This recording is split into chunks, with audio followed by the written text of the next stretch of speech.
Una, linawin po muna natin ano yung kasunduan nyo at may kasunduan ba. Sa tingin nyong dalawa, may kasunduan kayo na pangsasangla. Sinangla yung sari-sari store for 30,000 pesos.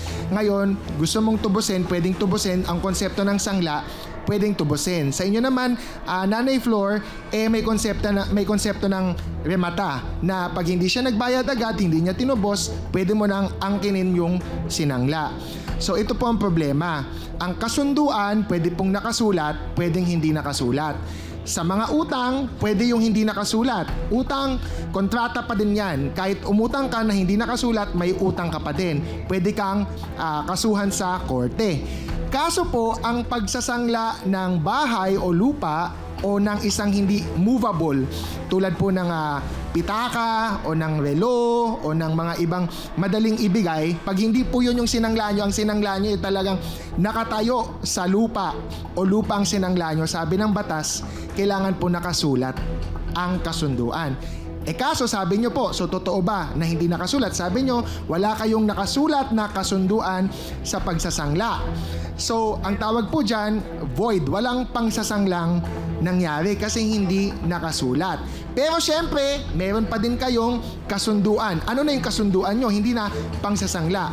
Ang dating sa akin, base sa kwento nyo, may utang ka, Nanay Elena, na pag binayaran mo, pwede nang bumalik sa'yo yung karapatan mo o yung pwesto mo.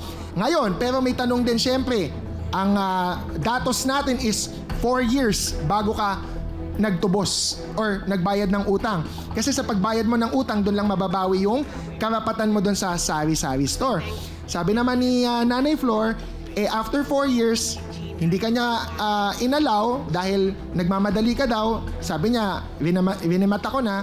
Tapos 11 years ka pa bumalik, 2023, para tubusin. Kung totoo yun, kung totoo lang yun, so hindi ko pa sinasabing tama ito, kung totoo yun na matagal ka bumalik, more than 10 years, meron din tayong konseptong natutulog ka sa karapatan mo. You are sleeping on your rights. So you can waive or hindi mo ini-enforce yung karapatan mo, mawawala yun yung karapatan mo pag natulog ka sa karapatan mo. Kung totoong after 11 years ka pa, bumalik talaga.